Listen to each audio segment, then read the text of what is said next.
Düzenlenmekte olan Medya ve Ortadoğu etkinliğine hepiniz hoş geldiniz. Katılımlarınızdan dolayı siz kıymetli misafirlerimize teşekkür eder, saygılarımızı sunarız. Şimdi değerli konuğumuz Profesör Doktor Sayın Noureddin Miladi'nin özgeçmişini takdim edeceğim. Noureddin Miladi, Katar Üniversitesi ve İletişim alanında profesördür. Daha önce Londra'daki Westminster Üniversitesi'nde ve İngiltere'deki Northampton Üniversitesi'nde ders vermiştir. Ya beni eğer bir öğrenci veya ekip üyesi, akademisyen tanıttıysa ona şimdi çok teşekkür etmek istiyorum. Hepiniz hoş geldiniz ve burada olmaktan onur duyuyorum. To speak in this university, and in fact in any Turkish university, so that's a great honor to speak to you guys. And thank you for coming on time as well. So my thanks are for Dr. Yusuf and Dr. Radwan, the head of department, for inviting me, and also to share some of my works and also thoughts about the international media coverage of the Palestinian-Israeli conflict. I have a PowerPoint which may take an hour, but I'm not going to talk for an hour. This is one thing, so you'll not be bored, I'm sure. Secondly, if you feel you have a comment while I'm talking, please do raise your hand to stop me, no problem at all. It doesn't have to be me talking all the time for 40 minutes or 50 minutes. Yeah? So this is how I like. So I'll be talking and probably addressing few issues. If you feel you have a point, no problem at all. You are always welcome to interrupt me and raise your hand and voice your opinion. Okay. Final comment is what I'll be kind of addressing today is regarding the how the global media kind of reports the Israeli-Palestinian conflict. This is how I normally prefer to call it, because it's not a war on Gaza only, it is a war on Palestine, it's a war on Palestinians. And I called it the war of narratives because it is actually a war on the way the narrative about Palestine, the word narrative means how things are reported, the story, how the story about Palestine is being reported. So this is what I mean by the word narrative. So today, this is what I'm going to share with you, is my reading on the global media, or specifically the Western media coverage of this war. And I'll be taking a case study, obviously, what's happening nowadays in Gaza, in Al-Quds, and also in the West Bank, in other places of Palestinian occupied territories. Okay, so that's what you'll be expecting from me. And before I do that, these are some of my publications, whether co-edited or edited by myself. I've done lots of other works, but my main probably specialization is related to social media networks, public opinion, democracy or transition to democracy.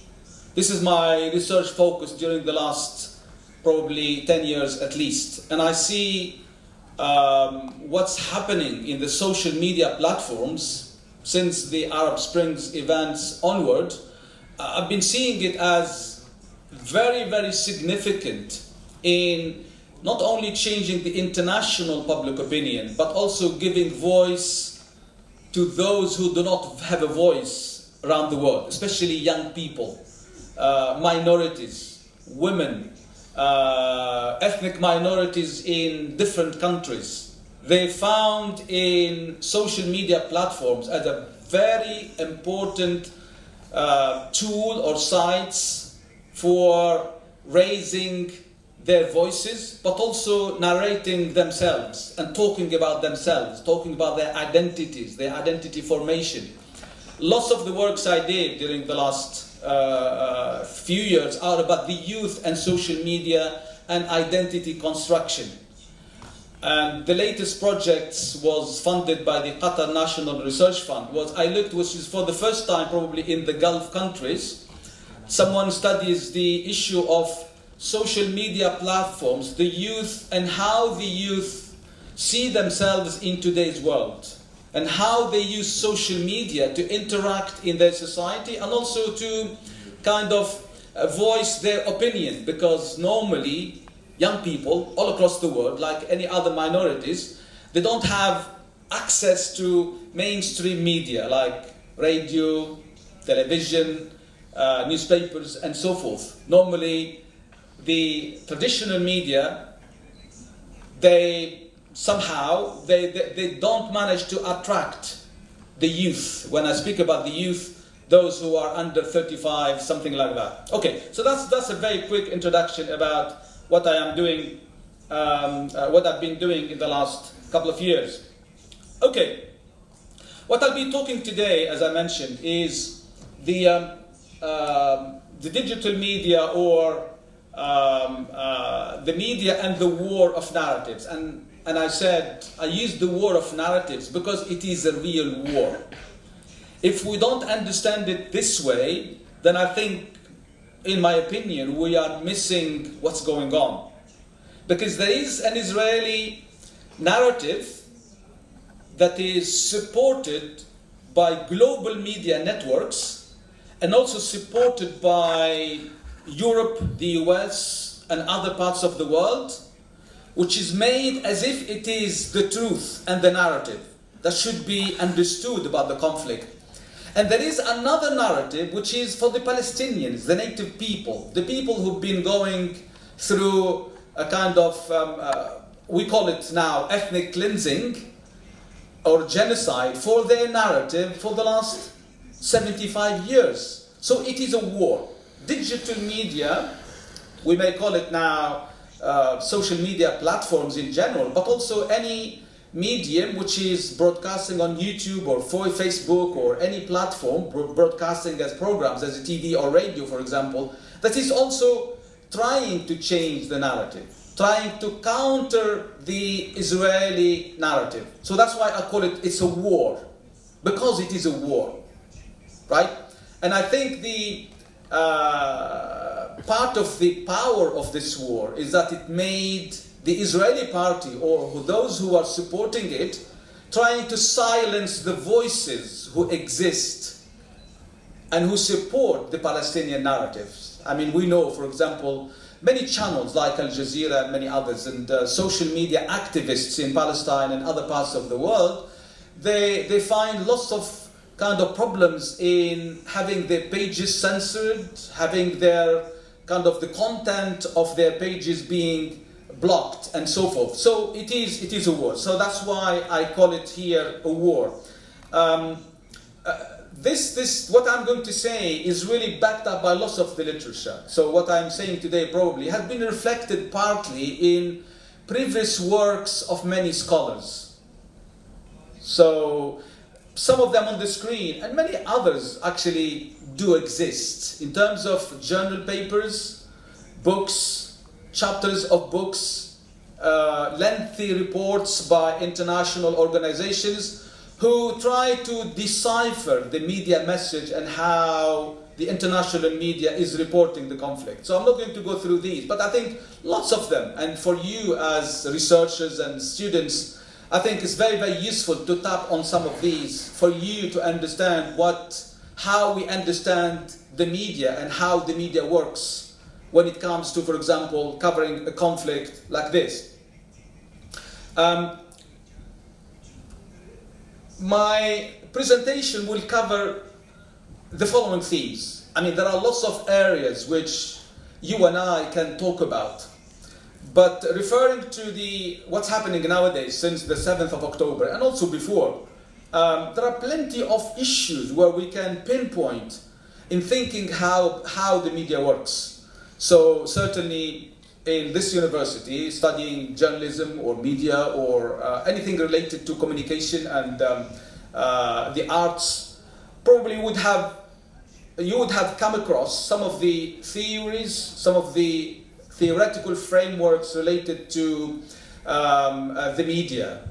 I'm sure many of you have taken, for example, theories of communication or theories of mass communication, and this is where you find lots of the philosophical stuff which is related to how we understand intellectually how the media works. I'm not going to delve into those, but there's plenty of stuff which we can refer to as a kind of a theoretical underpinning. So I'll be talking about these areas to highlight the problems with the global media coverage of the conflict itself. I'll be talking about the issue of the context. I'll explain it. I'll be talking about how language played and how language is so crucial and so significant when it comes to covering this kind of conflict. And I speak slightly about how the media uses the sources and how it does capitalize. Capitalize means makes something important. And how some of the global media, while they claim they are professional, they are objective, they are impartial, they at the same time may fake news or steer away from the real reporting, which is called objectivity, thinking that they can get away with it. But obviously nowadays with the social media platforms and the internet, it's not easy to get away with lies. All right, and I'm sure all of you are aware of lots of the stories. And I speak slightly at the end about the issue of propaganda and the gatekeeping and so forth. Okay, now starting with the issue of the context as a first problem. And this arises as soon as we start looking at some of the content of the coverage, for example, of CNN, the BBC, coverage of Sky News and lots of other international broadcasters, especially from Europe and the USA, is how they try to kind of put a blackout on the history of the conflict. So the issue of the context is most of the times absent when it comes to narrating the conflict. Meaning, some of you, if you've been following, for example, any international media outlet since the 7th of October, they would give you the impression that as if this conflict started on the 7th of October and nothing before. This is existing on almost every international Western broadcaster, which is very, very dangerous. First of all, it doesn't respect the audience, the receiver. And secondly, it's trying to brainwash anyone who watches, especially the younger generations, that this conflict started yesterday. And it has nothing to do with, for example, all the atrocities that Palestinians have been going through since 1948 with the Nakba. Right? So this is the issue of the context. I need to put my glasses. Right.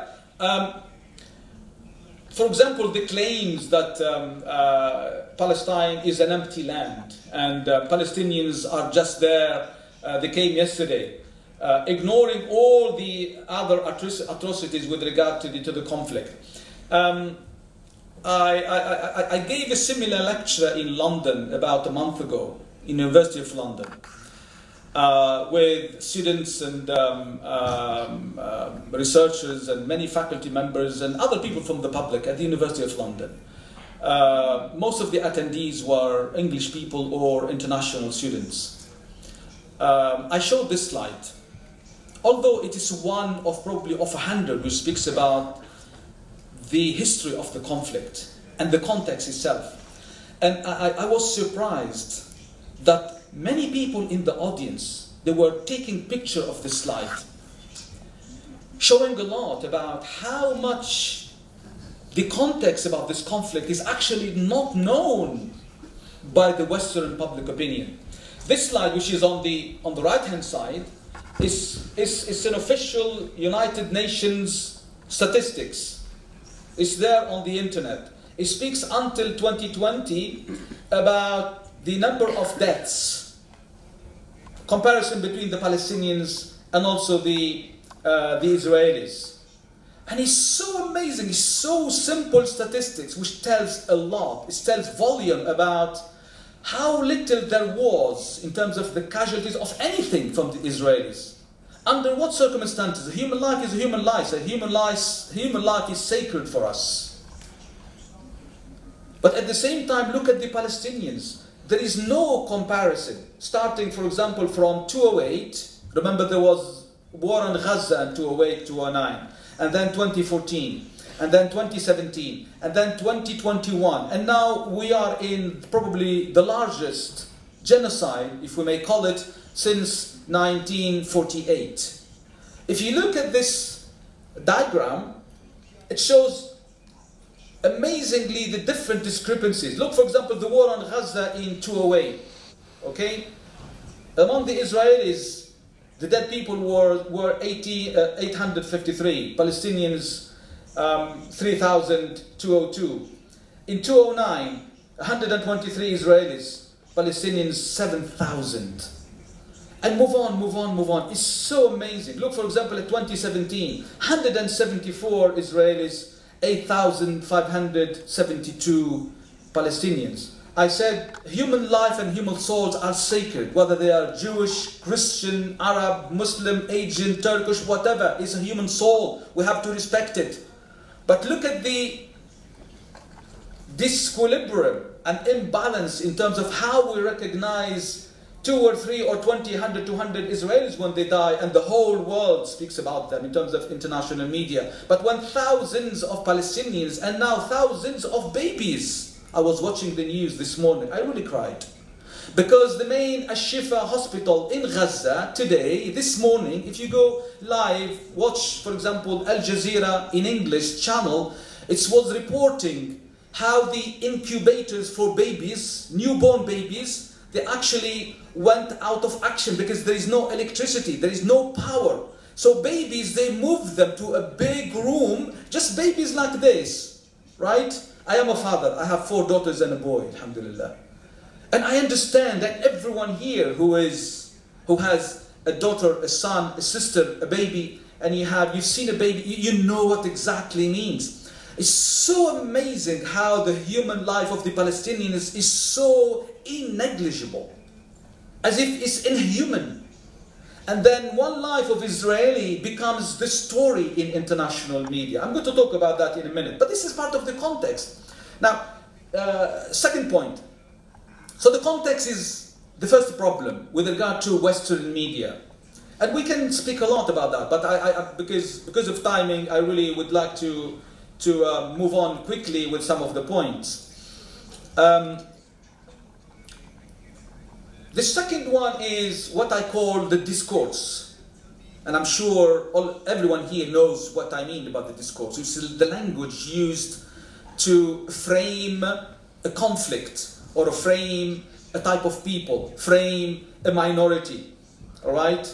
So like using the framing. So the language of the news in international is so problematic. Starting from a few weeks ago, and probably many of us have been glued to international media. The first one is the attempt by, first of all, the Israeli media, and then adopted by international global media networks like CNN, the BBC, CNBC, and I-24 and many others, to link the resistance in general with Daesh. Whether we agree with Hamas, that's a different question. And that's out of the equation. Whether we agree that Hamas is good or bad, whether Hamas is a resistance movement or whatever, that's a different question. But here we are talking about how the media attempted to make this association in order for them to succeed in dehumanizing anyone who resists the occupation.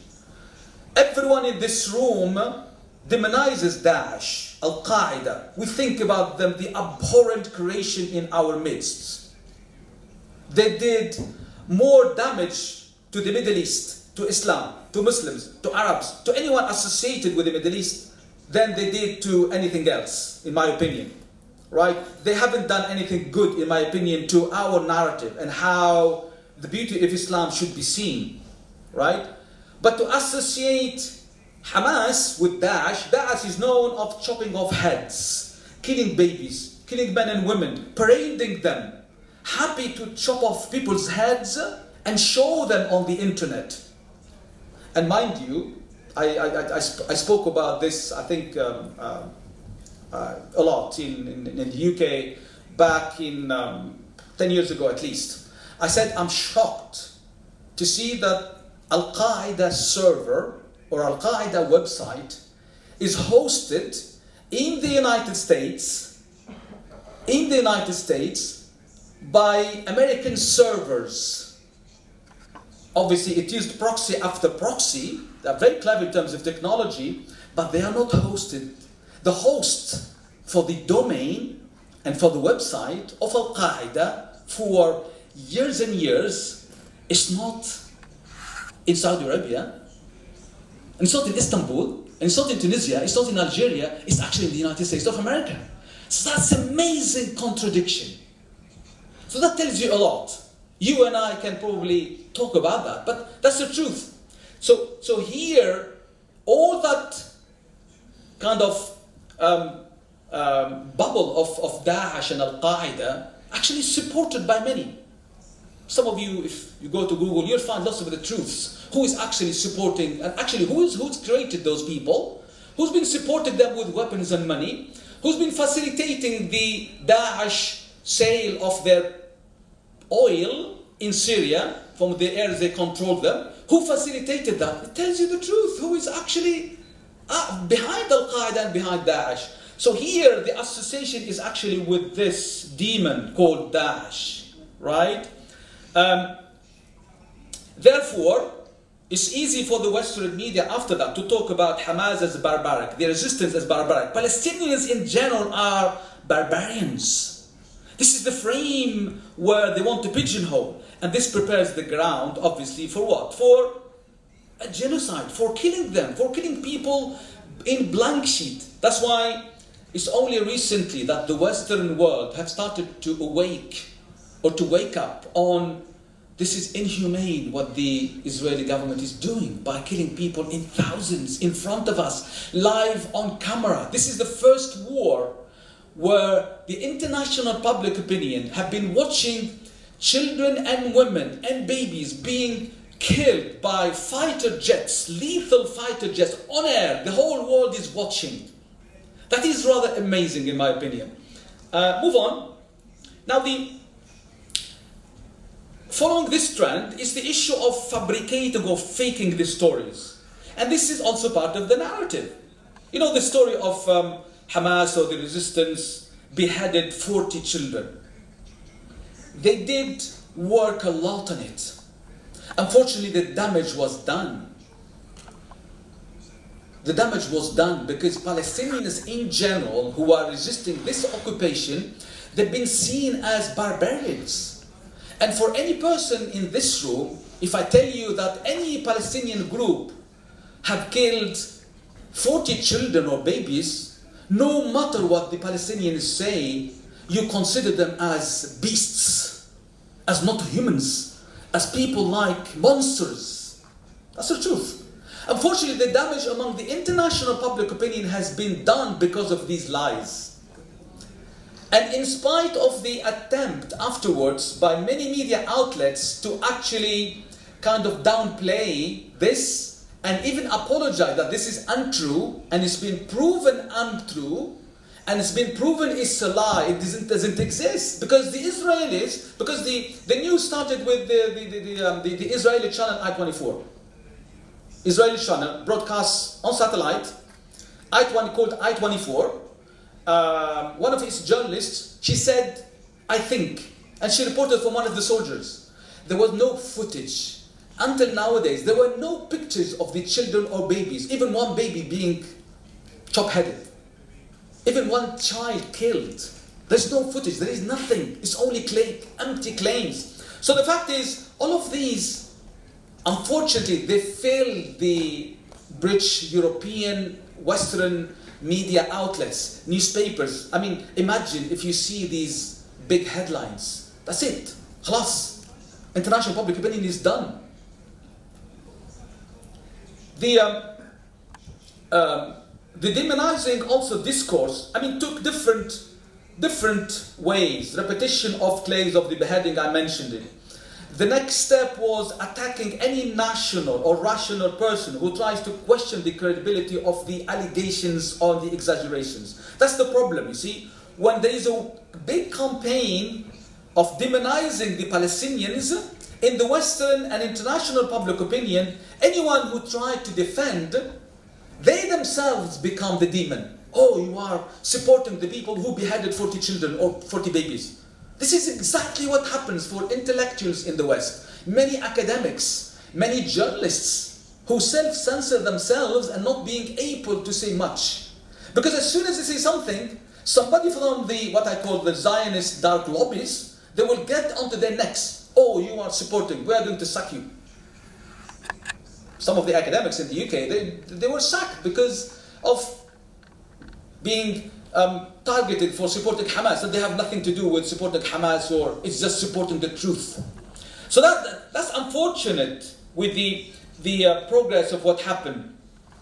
I move on quickly so that I don't...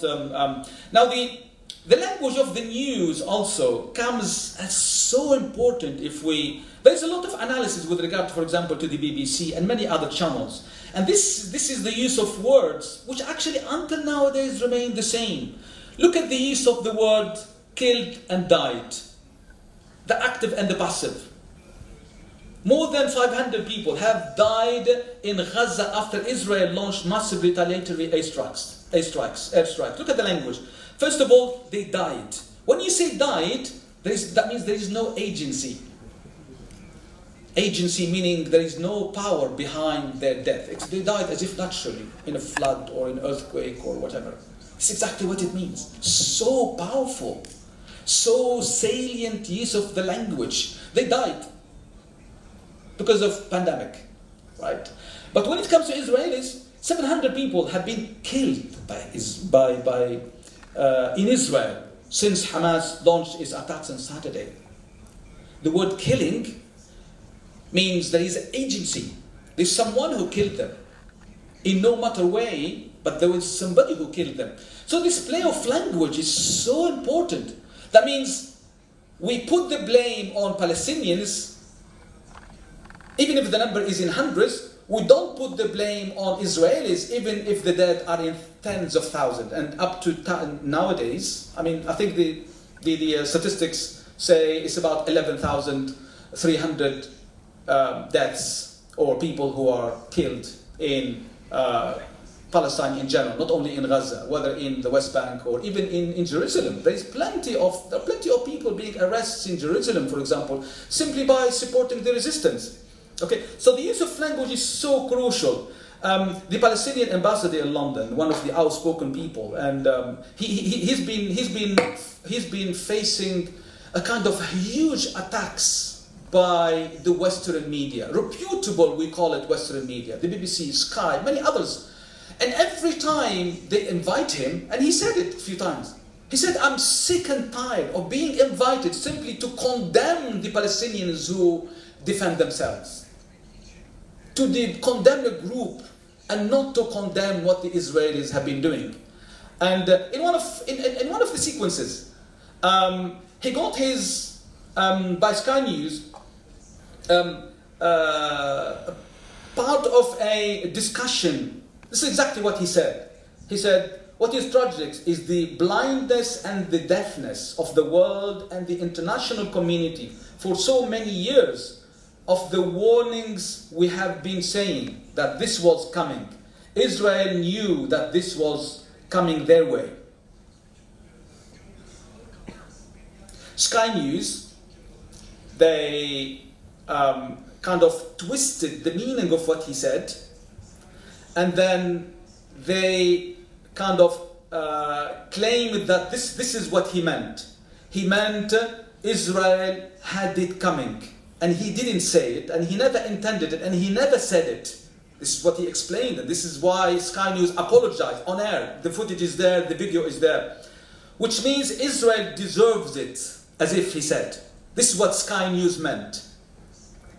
So according to them, the ambassador, the Palestinian ambassador in London meant that Israel deserves what happened to it on the 7th of October.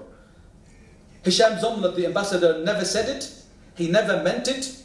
And he said it again and again.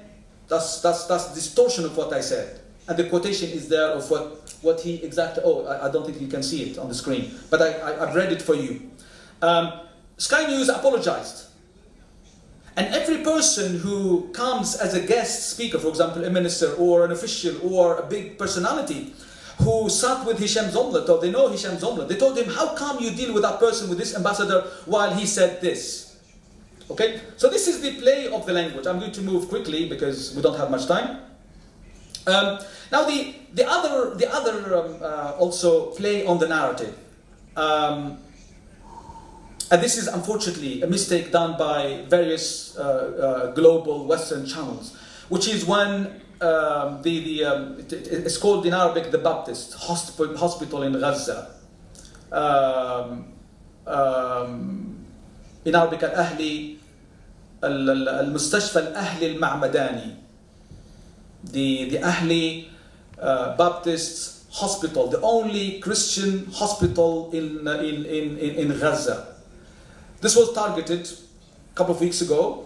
Over 500 civilians, they died, whether from among the patients or among the doctors and the medical staff. Quickly, the Israeli government tried to contain the narrative by saying that the Al-Jihad group, they sent a wrong missile which has done this damage. And they tried to dissociate themselves. Obviously, it turned out afterwards to be a big lie, another big lie for the Israeli government. But unfortunately, the damage again done by the international media, when they took what the Israeli government had said about the bombing of this hospital. We knew afterwards that, for example, they were warning to the hospital. They were warning because the Israeli government, they wanted to shift people from hospitals from that part of Gaza to another part of Gaza. So the hospital, it's a few hours before, they received a warning. Secondly, all the experts, when they proved it, they said this kind of damage will not be done by a simple rocket sent by Al-Jihad or Hamas or whoever group. This is a lethal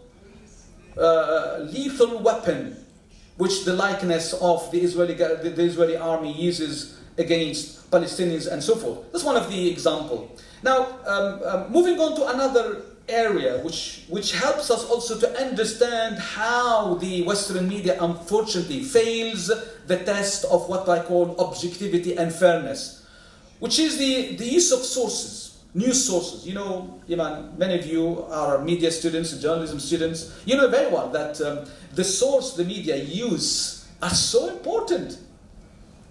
I mean, to go and do an interview with X-expert and keep aside X-expert is an agenda. To give a voice to such people and leave another is part of an agenda. To highlight a voice or the use of, for example, international sources like news agencies and so forth is part of an agenda. So the news media have an agenda. They don't work from like the political economy kind of theory will tell us a lot about that. So with regard to this conflict, what I found out is especially in the last month, is the heavy reliance on the Israeli government officials as key sources. If you watch CNN, if you watch the BBC, if you watch many others, they will straight away directly refer, for the first instance, to Israeli sources, meaning not to their journalists as key providers of the news or any other Palestinians. Palestinians, they come after. After we establish the story by referring to Israeli sources in terms of the Israeli government or other Israeli, for example, officials or academics or experts and so forth, then comes any other reference to Palestinians or beyond them. So this is part of a huge agenda. Anything that comes from the Israeli government is normally taken for granted, meaning as if it is the truth, meaning not questioned. And this is so dangerous for the media, by the way. I mean, the media is supposed to be objective, impartial, it's supposed to be balanced, it's supposed to be also to question the sources. Even if it is a president or a minister or an emir or a king or whoever, you don't have to take them for granted. You are a media outlet. You are supposed to strike a balance between the different voices. You are not supposed to reflect one voice as if it is the truth and nothing but the truth. No, you are supposed to take it as one viewpoint and then balance it with other viewpoints. This is impartiality, isn't it? This is what impartiality exactly means, is to stand in the middle and reflect the various viewpoints. All right? Objectivity is to you yourself try to find out the truth and don't take any, don't first of all carry any prejudgment about any story, and at the same time look for what you think is the truth in covering any, for example, instance. I mean, as I said earlier on, Palestinian sources do not form trusted sources, for example, to the global Western channels. I have to move very quickly. I mean, I spoke about the news framing and how dangerous it is. This is one of the tens of issues which I probably found with regard, for example, to the BBC, to the CNN, and many others. In most of the instances, when the damage is done, apology doesn't get aired on air. Only few instances. And you know the danger, as we media studies researchers or communication and journalism researchers know, that when the media do repeat the story time after time after time, the damage is done with regard to international public opinion. That we can stay for days and days. But sometimes when they decide to apologize because of the pressure, they apologize in a few seconds. And that's gone.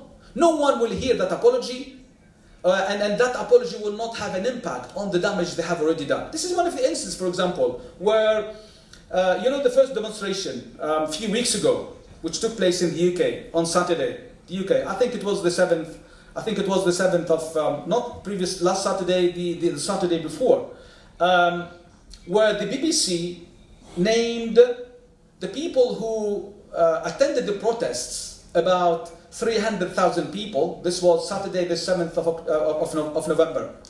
The BBC framed them as pro-Palestinian, pro-Hamas protesters. How dangerous that is. Why, if you see those hundreds of thousands of British and minority people who are voicing their concern about simply stopping the genocide, nothing else, because of their humanity, because of the feel of being human, you frame them as a pro-Hamas. So we said before that Hamas now is associated with Daesh, and Daesh is associated with barbarism. So anyone who supports Hamas is associated with barbarism. That's why, therefore, they will have to be in trouble with the law. Very quickly, I'll show this. Here in the UK, the Prime Minister Rishi Sunak visited, a Jewish school in London to underline his support for the community. The visit followed several demonstrations across Britain, during which people voiced their backing for Hamas, which many countries, including the UK and US, consider a terrorist organisation. Earlier on BBC News, we reported on some of the pro-Palestinian demonstrations at the weekend. We spoke about several demonstrations across Britain during which people voiced their backing for Hamas. We accept that this was poorly phrased and was a misleading description of the pro-Palestinian demonstrations. That's it. 10 seconds or less than 20 seconds, yes? But who's going to hear this? While the BBC has been reporting for hours and hours during that day and in the night about this association between you guys who protested in London in hundreds of thousands, you are a pro-Hamas. This is the narrative, which is so dangerous in a way. I think the other part of the framing is, the danger framing, is the comparison between the 7th of October and 9/11. And we saw it in Israeli media and partly in Western media, but it disappeared quickly. Compare what is happening to the Israelis to the Holocaust. And that's another thing, which as if gives the Israelis later on to do anything they want to the Palestinians. because of this dangerous association with the Holocaust. Move on very quickly. The censorship of the Palestinian content. I'm going to move on very quickly because I don't really have much time, I know. I mean, moving on from this, this leads to what is happening, I think, during the last 2 weeks at least, when the Israelis managed to invade parts of Gaza, and the indiscriminate assault on civilians and also on hospitals and everything else. The main university in Gaza have been destroyed. Some of the faculty members were killed. I know some of the colleagues, for example, they have relatives. I come from Qatar University, where I teach there, as my colleagues hinted. But it's so unfortunate where you have many colleagues. Some of them, they have entire relatives wiped out. Some of them, they have their family, their children already there in Gaza. And many of them, if they don't have a relative, they have, if it's not a close relative, it will be a distant relative. Everyone has been touched. Now, this is interesting enough. From the Holocaust Memorial Day Trust, available on the internet. It's a very fair and very kind of useful tool to understand how genocides work and what is called the 10 stages of genocide. Unfortunately, what happened to the Jewish people, unfortunately, is happening now to the Palestinians. If you see in the stage number 4, which is the dehumanization, that's what it reads. It reads, those perceived as different are treated of no form of human rights or personal dignity. This is the 4th stage, which afterwards leads to the attempt of extermination and so forth. But this is an excellent model, developed fairly by the Holocaust Memorial Day Trust. It's available on their website, as I said. But unfortunately, this is how exactly the Israeli media, at least, is working nowadays. This is exactly the steps that are taking place, meaning the stages, which I spoke about earlier, but they are leading to what I call the genocide that is happening to Palestinians. Some of you who go to the news websites today, you see horrific scenes of what I mentioned earlier on, about the probably tens and tens of the Palestinian newborn babies moved away from the incubators, right? Because there is no oxygen anymore to keep them in the incubator because there is no electricity. I move on. I'm going to finish. I think the part of the propaganda with the idea of the dehumanization is what is happening with regard to this association. Some of you may have seen this cartoon. Very much kind of spread where unfortunately, Palestinians have been associated to subhumans or non-humans. And this is, by the way, a Nazi propaganda. This is exactly what the Nazis did to the Jews. They took them under human.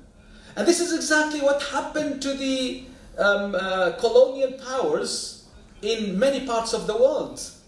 An example of this on the left-hand side, I'm not sure if some of you may read French, but this is exactly, this insect is a cockroach. Not sure what's cockroach in Turkish, but in French is the sauterelle. Okay? The cockroach, it says here in French, it's exactly concept. Voici l'image du Falaga. In French, this is the image of the Falaga. The Falaga are the resistance Algerian movement under the French rule. France occupied Algeria for about 150 years. Some of you may know history, but just to tell you. This is how the French media at the time, and French government, sent its propaganda to demonize anyone who opposes the colonial power of the French in Algeria. And this poster, which at the time, at the time there were only newspapers or newsletters, But pamphlets are so useful to spread around. You can put them in coffee shops, you can put them in mosques, in synagogues, in various places, in churches, in various community centers, and so forth. And this is the association, exactly what the IDF and the Israeli government looks at the Palestinians. Now, this cockroach bears the color of Hamas. So the symbolism is there, the association is so strong. I'm going to finish with a couple of slides, but this is about a new propaganda attempt by the Israeli government. Now working on the on children, and how these kind of cartoons are actually turning Palestinian resistance and Palestinian people into like monsters in the psyche and image of children and youth in the Israeli society. Imagine people who, when they get brainwashed from early age with this kind of propaganda. Now listen to this. This time, Mama and Papa Bear watched the little baby bear walk. A howl sounded outside. I'll go check. Baby bear perked his ears. Good morning, baby cub. Mama bear is here.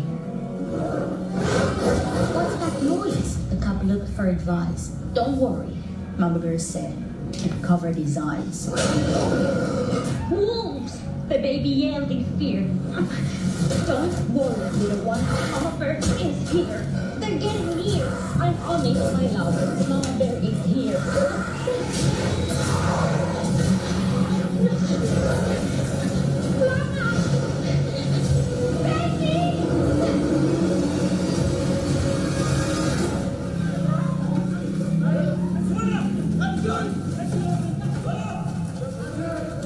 Mama bear is here.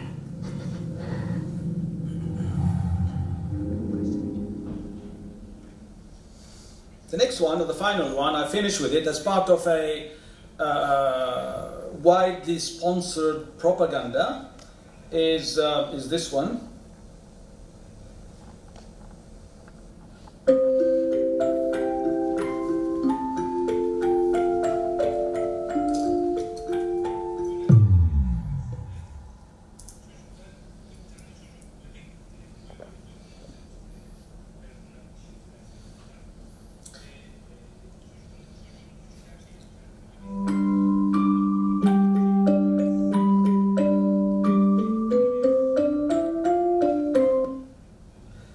I'll repeat it again, because it's so short, but it is so symbolic.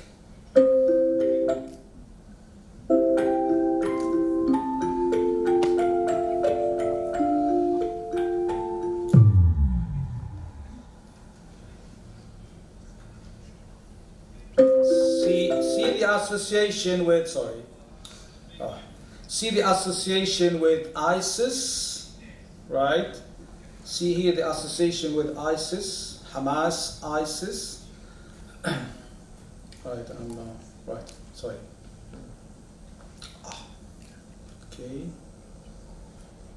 Again.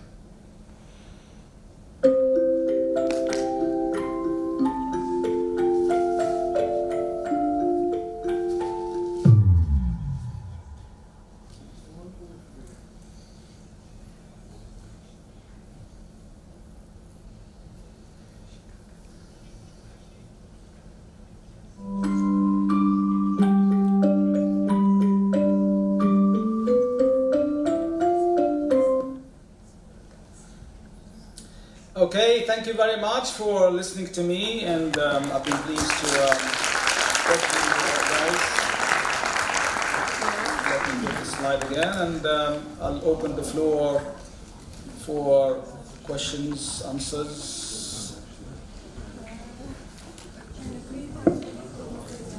Konuşmalarından ötürü Profesör Doktor Sayın Noureddin Miladi hocamıza teşekkür ediyoruz. Soru cevap kısmına geçmiş bulunmaktayız. Sorusu olan katılımcılarımız el mikrofonuyla hocalarımızın sorularını sorabilirler. Hello. First of all, thank you so much for your speech. Well it's very helpful to understand. Sorry to interrupt you. If you can do me a favor and mention your name so that I can refer to you when I answer the question. Yeah? My name is Asya. It means Asia. I don't know. Yes, Asya, you know, it's another name, isn't it? Thank you. I repeat again. So I can't see you. Where are you? Oh, you are there. Okay, thank you. Excellent. First of all, thank you so much for your speech. Well, it's very helpful to understand something too. That's why quite effective. And also welcome to your country and your university. Thank you. Welcome. My question is, what do you think will happen after the war, or how will the war end? And how effective will the global social media be in this situation? And thank you. Thank you. I think we'll take a few questions and then I'll answer them. We'll take 3-4 questions and then I answer them, yeah? Yeah.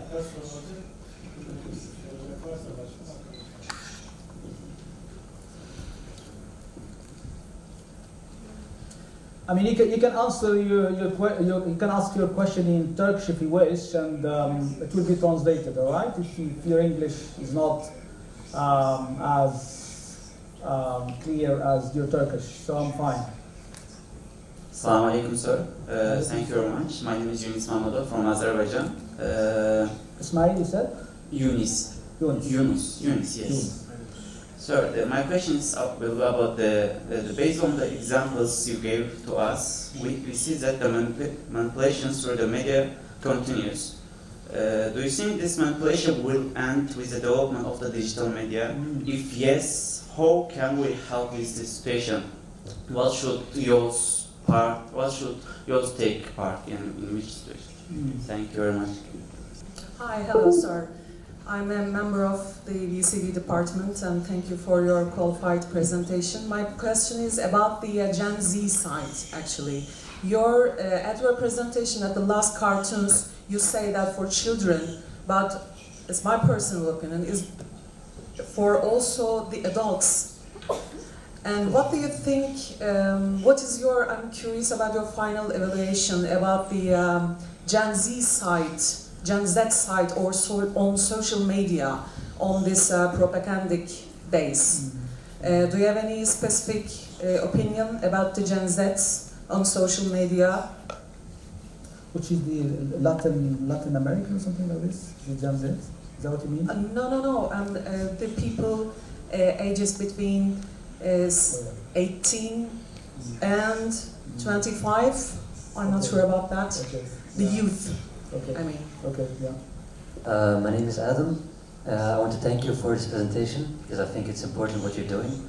But you mentioned that you think it's not important to mention whether you think Hamas is good or bad, and I was wondering why you think that.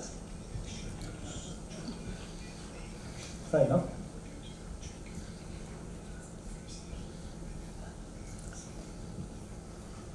Assalamu alaikum.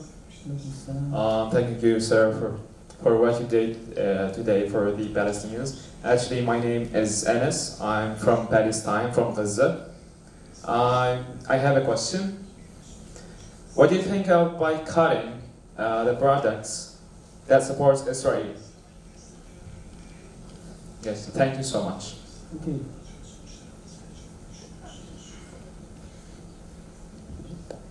Okay, I think. Should I? Okay. We take the last question and then probably I'll try to answer these and then we'll take a second round if that's okay. Yeah. Okay, it's okay. Please go ahead. My name is Sasha. I'm French. So basically, what I understood is that media, like from both sides, Western and Eastern, search for a responsible for like the first side to attack the other, but finally, it's not contributing to an end of the conflict. So my question is how media can actually contribute to the end of the conflict. I think it's by stopping of blaming each other, but I would like to have your point of view, please. Thank you.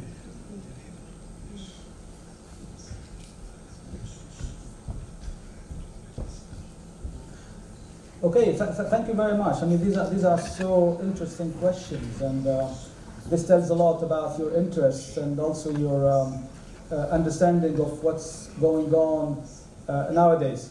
I'll try to answer your questions faithfully and as much as I can. I start with Asia. Thank you for the welcome, everybody, and giving me this platform to speak to you all. I'm honored to be at your base. Asia, the future, social media, and I think some of you also echoed or reflected on this area. At least 3 questions. If I take the example of yes, Yunus, and also you spoke about the social media and its role, and partly Sasha. I mean, the future. I'm not going to get much into politics because it's not really our realm in a way. So if you have here a policy maker, or if you have a diplomat, or if you have someone specialized in political science, and probably you would ask them an expertise question. But I'm just here going to reflect on an area which concerns everyone. Normally the public and people in any country, they should think about themselves as power that shouldn't be marginalized. This is one. Turkish people, when they wanted to voice their concerns, they did that in various stages in the recent history. In the Arab Spring countries, when people wanted to voice their concerns against tyrants, in Tunisia, Morocco, in Libya, in Egypt, they did. So the power of the public should never be undermined. With regard to this conflict, in the same way, in my opinion, the power of the international public opinion should never be undermined. And I'm going to talk about the role of the media when it comes to answering Sasha's question with regard to that. So we started now seeing a kind of switch or sway in the support of the Palestinian narrative, or the support of Palestinians in general, not because out of nothing, but because the whole world see that they are the innocent party, and the aggressor are the Israeli army and the Israeli settlers. And the international public opinion, because now it has started to realize how this conflict has a history of occupation, of killing people, of imprisoning hundreds of thousands of people for the last 75 years, of demolishing hundreds of thousands of houses, of occupying hundreds of thousands of hectares of Palestinian land and farms.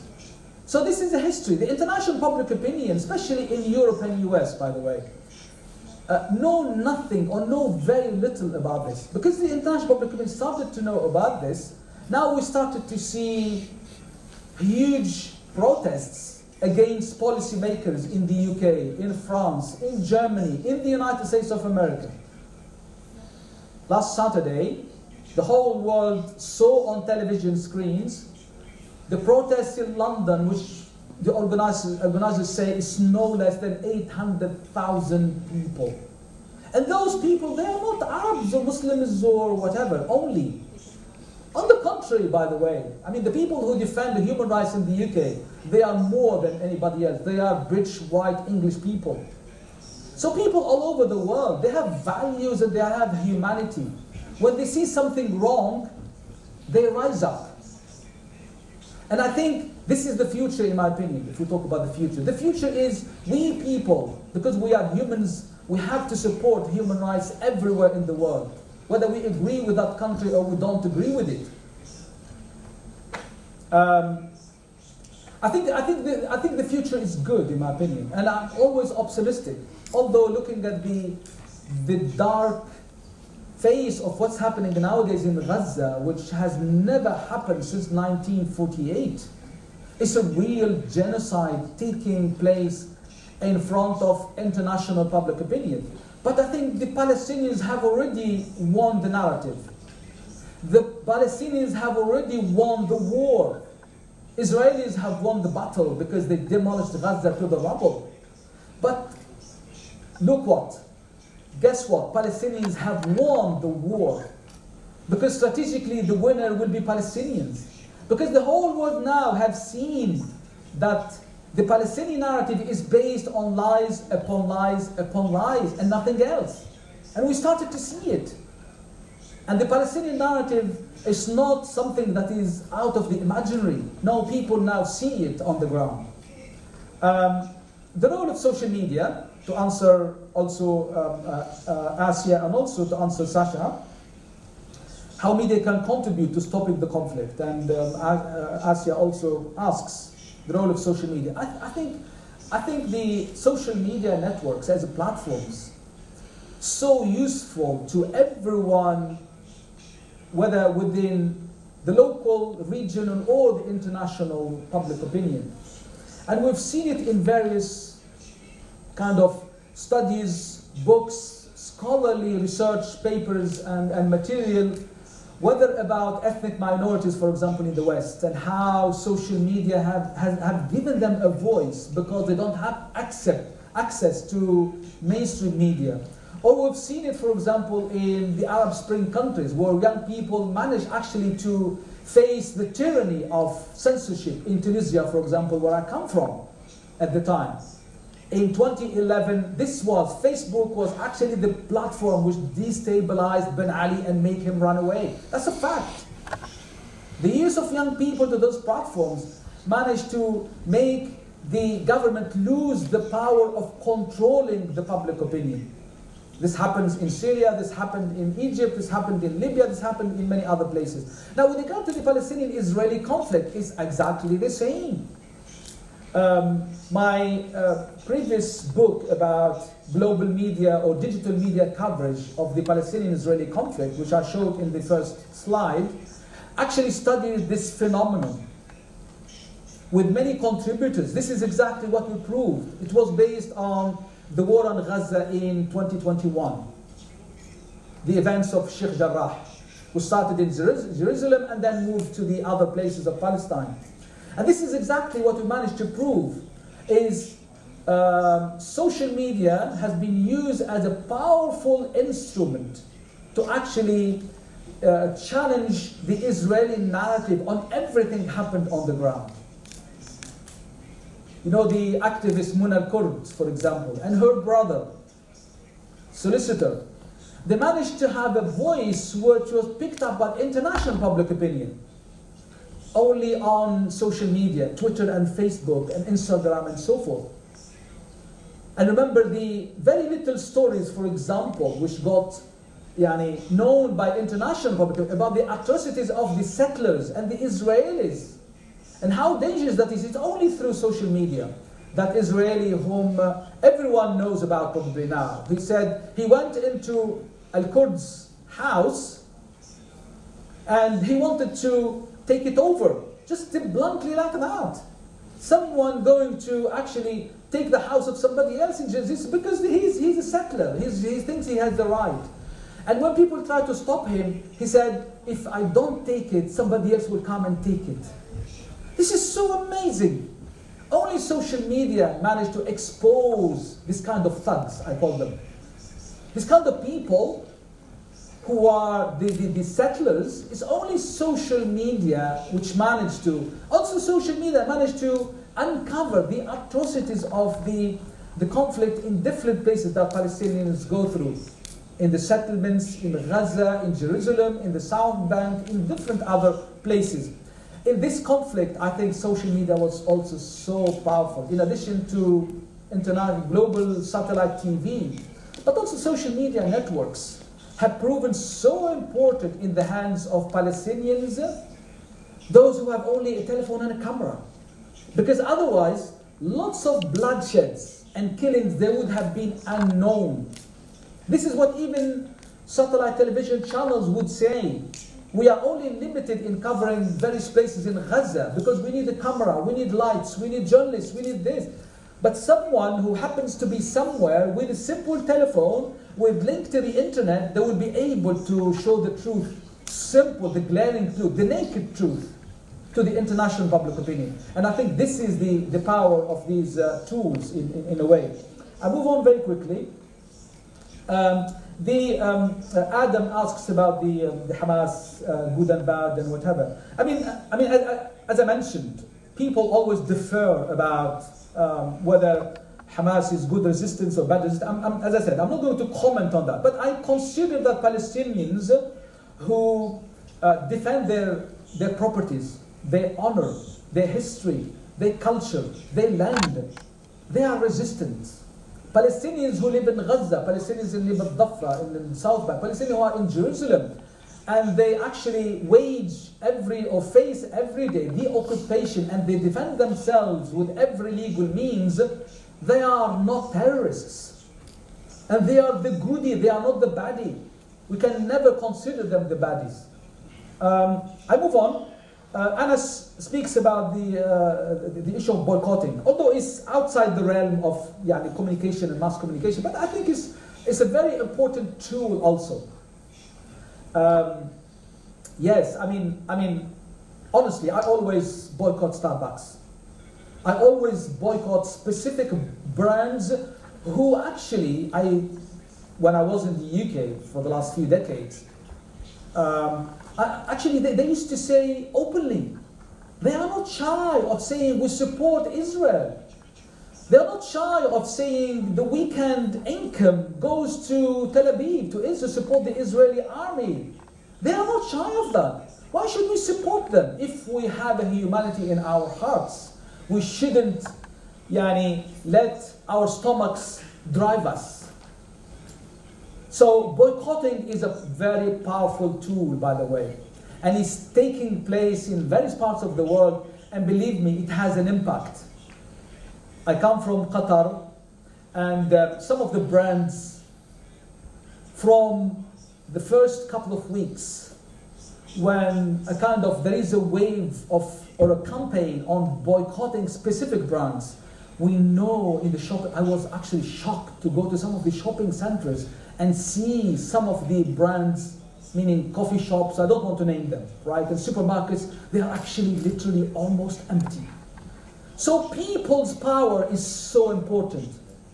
Forget about the media and social media. People's power in facing dictatorships, in facing atrocity is so powerful. You can have a very strong voice by boycotting certain brands which support the occupation.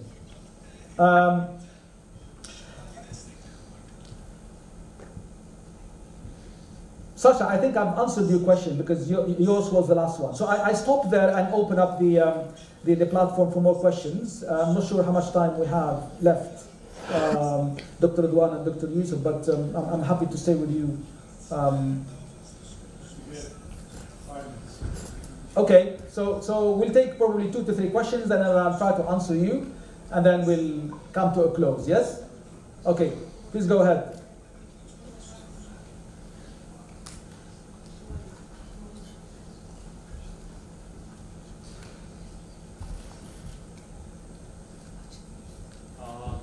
It's not working.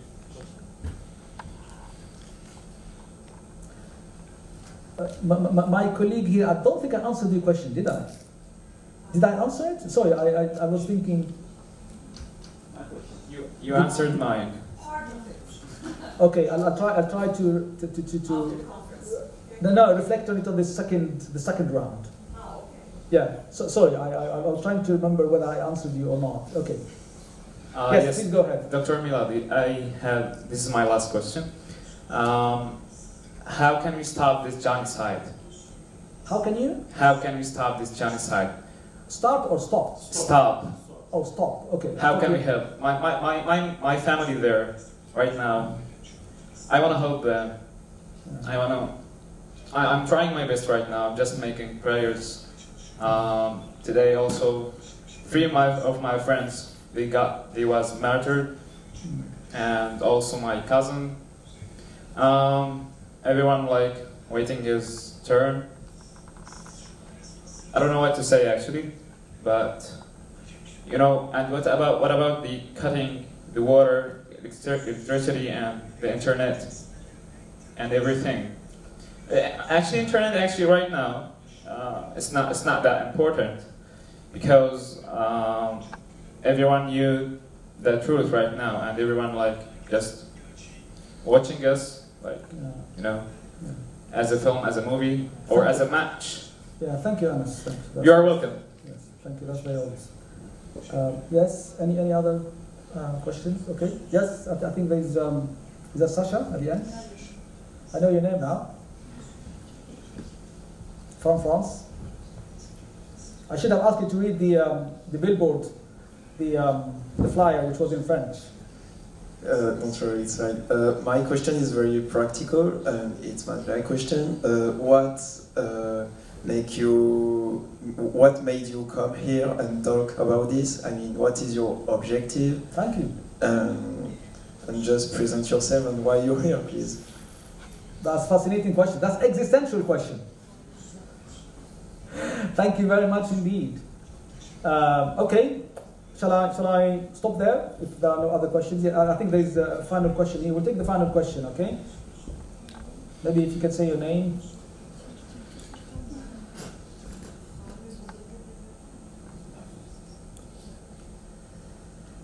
Merhabalar hocam, ben Türk soracağım. Kusura bakmayın, yani sorumu daha net bir şekilde aktarabilmem için Türkçe konuşacağımı seçtim.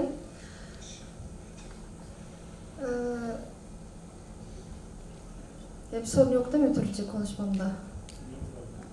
Yeah, they will translate it, don't worry. Yes. Say anything you want. Hocam, bu Palestin Savaşı, ilk önce teşekkür ederim. Palestin Savaşı'yla hocam yakından ilgi duyuyorum. Çünkü ben Doğu Türkistanlıyım. Uygur Türk'ü. Adım Aysman. Yani bizim de aynı şey değil de ama aynı şekilde değil de aynı şeyi yaşamamız beni çok ilgilendiriyor. Onlar açık bir şekilde medyayı veriyor ama Çinliler açık şekilde medyayı vermediği için insanlar bilmiyor. Yani o tarafta yani Filistin'le yes. What's your name? Aysman Uygurzade. Aysman. Oh, Asma. Okay. We have same conditions in our countries. Aynı şeyi yaşadığımızı düşünüyorum Filistin'deki insanlarla, Doğu Türkistan insanların aynı soykırım, aynı savaşı verdiğini düşünüyorum. Ben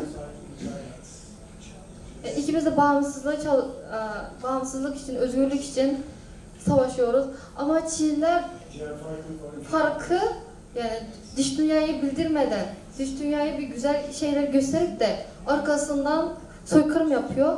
Siz ne düşünüyorsunuz bunda, bir dünya çapında bir bilimsel araştırmacı olarak ne düşündüğünüz, ikisinin farkının nasıl olduğunu düşündüğünüzü merak ettim hocam. Teşekkür ederim. Thank you.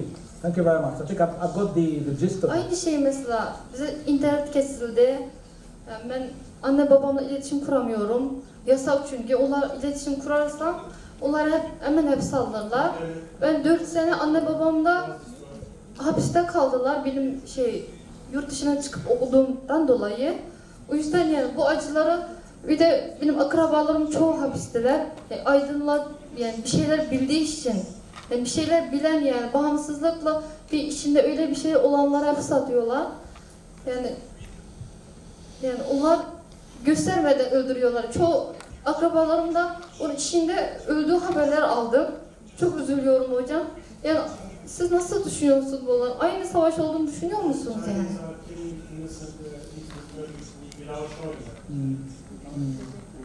Teşekkür ederim hocam.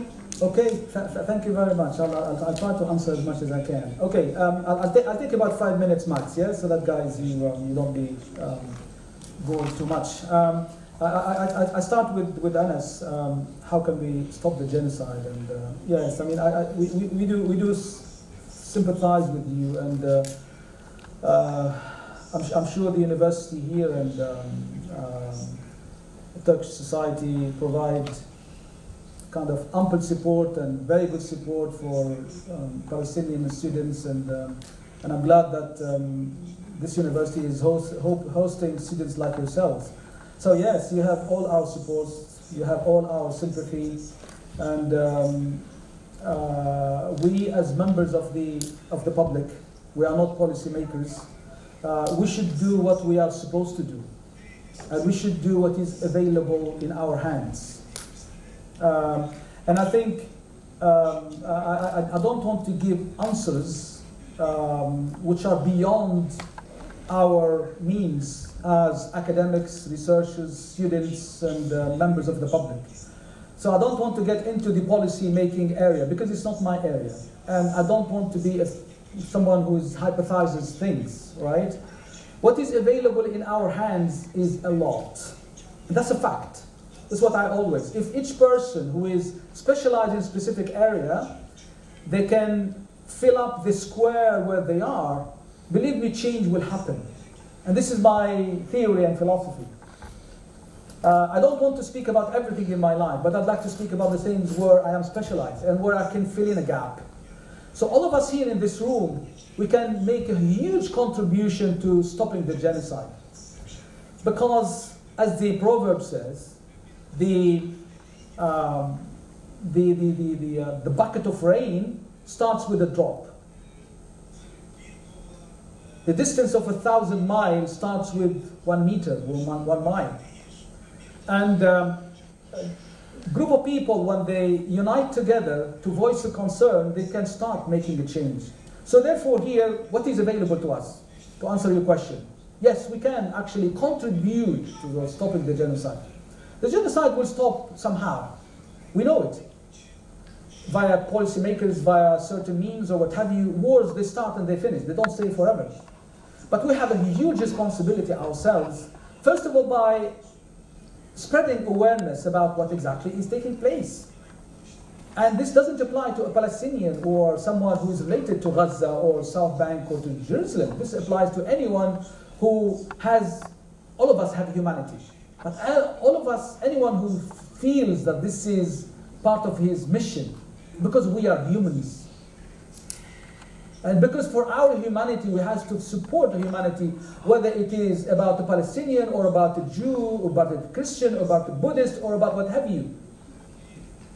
Next time when there is genocide happening to another religious group or nationality, we as humans, we should move and do something about it to stop it. It's not because they are different faith, but because they are humans.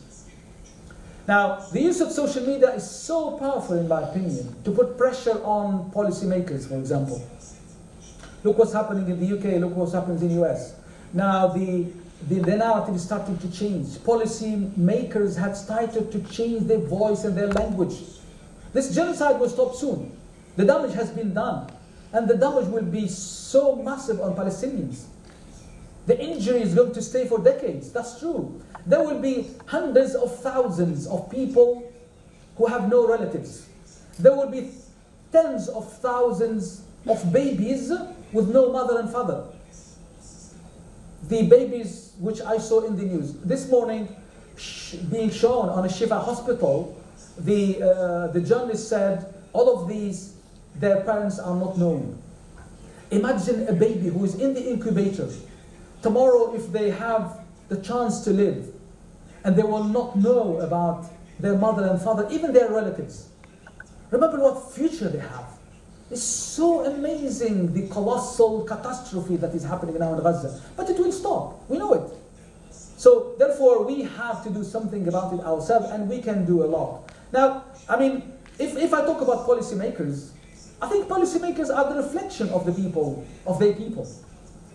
If the public in general voice their opinion and push policymakers they act because they are their reflection of the electorate. Unfortunately, in some of the parts of the Arab world, we have people who don't care about we have some of the policymakers, and I have to raise my voice, they don't care about their people because they were not elected in the first place. That's a fact. We expected a lot more from some of the Arab leaders in the last summit. Unfortunately, not much happened except some criticism. I know some of the countries they are doing a lot, and I don't have to mention some countries, but the world knows them. The world knows what Qatar, for example, is doing, or other countries are doing for Palestine and for the causes of justice. But I think unfortunately, we ourselves as publics sometimes are responsible because we are not pushing our policymakers to voice their opinion, to give them the strength, to give them the red line as well, that in the next elections you'll be in trouble.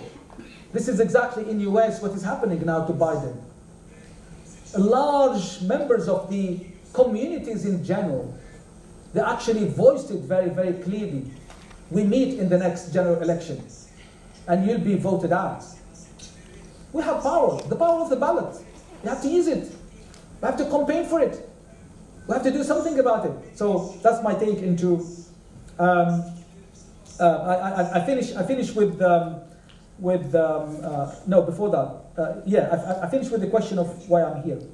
That's existential question. Well, I'm very thankful for Dr. Yusuf, who invited me, because he saw my book, which is about the global media coverage of the Palestinian-Israeli conflict, and he thought that I'd be a very good guest speaker at this university, and I got honored by the invitation by Dr. Radwan and the university in general. So this is a great honor to me, and this is part of what we should do as academics, is to do our job. That's why I don't want to get involved in politics, but I do get involved very much in academic work, which is my specialization. And I do encourage everyone to do the same. When it comes to voting, I vote. But that's it, end of the story. But when it comes to doing my job, which I'm supposed to do, like this kind of work, then yes, I fill in the gap and I fill in the square which no one can fill up for me. And if I don't fill it up, somebody else will fill it up. Okay?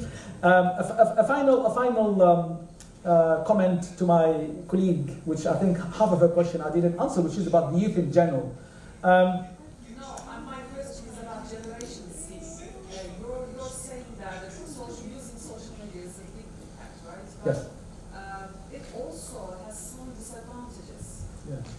Such as a couple of years ago, maybe 7 or 8, I can't really remember, the World Health Organization said that infodemic is the new pandemic. Remember? But social media has a disadvantage about the infodemic. But this is the global crisis from the humanitarian side. I'm curious about your final evaluation about the using social media from Generation Z side, because their using social media patterns is so rush. But it also induced, how can I say, infodemic information. What do you think about that? That's a very good question to finish with. And this refers probably to some of the work I did in Qatar, which is a big project about social media, the youth, and national identity in Qatar. This project, which lasted about 3 years, and we published a couple of journal articles, but also we published a report. I gave a copy to Dr. Yusuf Devon. I'll send it to him on PDF to be shared with everyone. And I think I'm honored and pleased to complete that project as the head of the team, which is for the first time to study this phenomenon. And partly it taps into the concerns that you've been talking about. Now, I think this is taking place all over the world. This concern about lots of issues with regard to Generation Z, or the extent to which they are sucked into this world of social media platforms.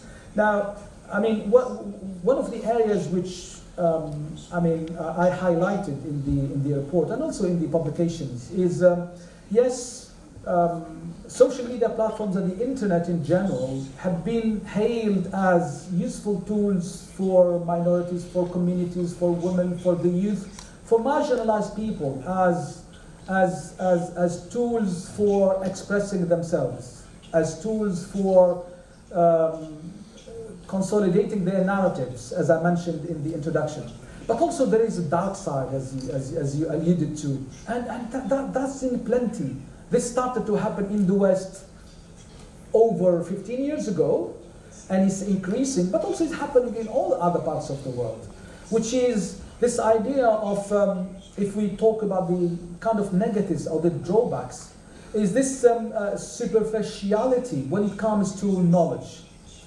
We have one of my colleagues when I used to be at Westminster University in London, where I taught for about 6 years, and I did my PhD, is Dayatusu, and he rightly spoke about this phenomenon as the infotainment partly, but also as the while we are information rich, we are also information poor, which is rather an amazing binary oppositions.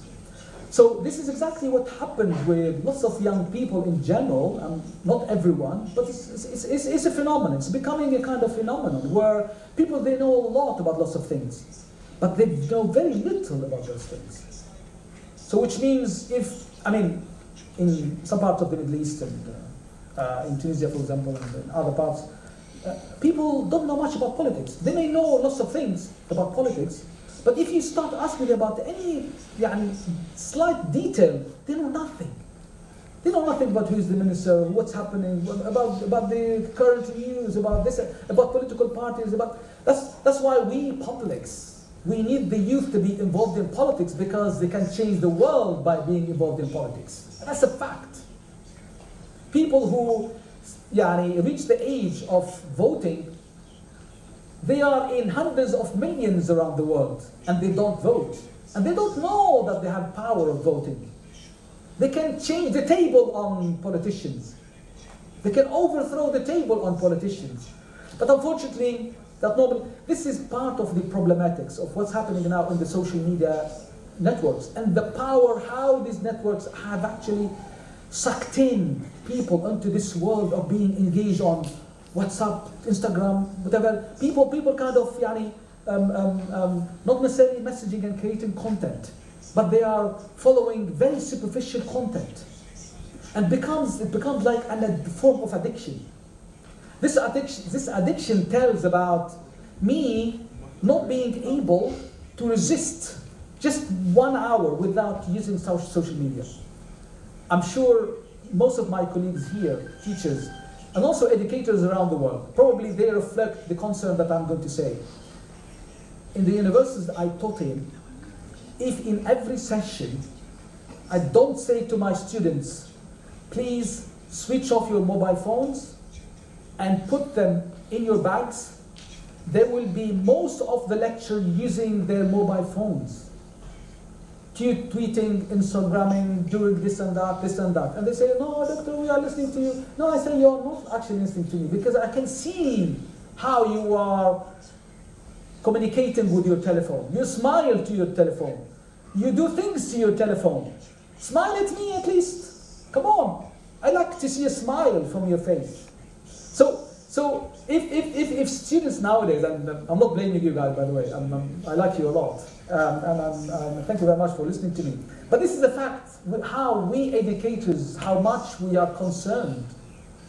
If we don't stop students from using the telephones in the lecture, they will be actually listening to me but not digesting what I say. I tell my students normally, they say, no, Dr. Noureddin, we are listening to you. I said, what I say goes down with like this. And it's not getting into your ears, and it's not reflecting into your hearts. You are listening, but you are not listening. Because I can see you are focused in your screens and your telephones. So I think this is part of the concern. And I think awareness, in my opinion, is so important. I finish with this point. Look, social media is a tool. Whether you are Generation Z or Generation G or my age or younger or older, it's a tool. We can make wonders with it. But we shouldn't let technology control us. We shouldn't let technology control the information also which we digest and get. Because this technology is a tool and is a machine. And I totally disagree with the technological determinism theory, which says that the machine controlling us and is going to control us one day. The robotics will control. No, I totally disagree with that. Because we humans, we created technology. We developed technology to serve our needs. It's not the opposite. We should never let our knowledge being dictated from Instagram, Twitter, WhatsApp, and all other social media platforms. Those social media platforms are supportive mechanisms where we can learn more, share information, find more information, and that's it. And we shouldn't let it the only outlets. I tell my students always, I tell them, you are media students. And I know many of you, from questioning you, you don't watch TV, you don't read newspapers, you don't listen to radio. What kind of media students are you then? I'm sorry. I love you all, I tell my students. Whether a master's, by the way, or undergraduate or whatever. I say, with a simple introduction and questions when it comes to probably practical essays and stuff like this, when we are studying, for example, specific media outlets. You don't watch television, you don't listen to radio, you don't read newspapers, and you claim that you want to graduate with a BA in media studies, or in journalism, or in mass communication. What kind of a degree is that? I'm sorry. So this is one. Secondly, if you want to know about the world, information is available on social media networks. But we have to go to the trusted sources. Whichever good source you trust, by the way. I'm not going to say, for example, public service broadcasters or such a channel or whatever. No. We are clever. Publics and people are normally clever. And they have the gift. I can't see it, doctor. I have to stop. Fantastic. I'm going to finish with this point, which is, you are clever. And everyone amongst us must be a clever person.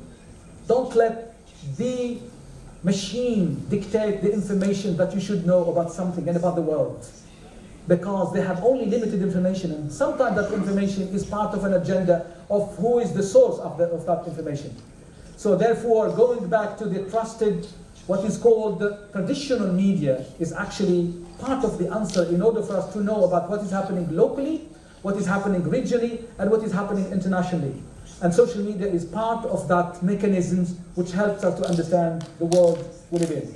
Thank you very much indeed for letting me speak to you guys, and wish you all the best.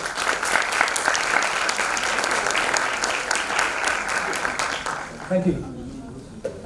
Katılım belgelerini takdim etmek üzere Görsel İletişim Tasarımı Bölümü Başkanı Profesör Doktor Sayın Rıdvan Şentürk'ü sahneye arz ediyorum.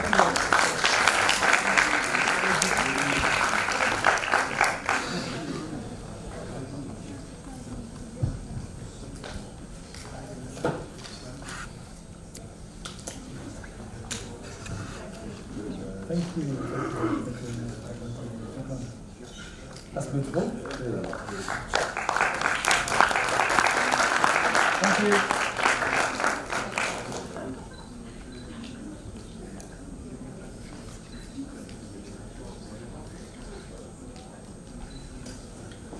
Etkinliğimiz burada sona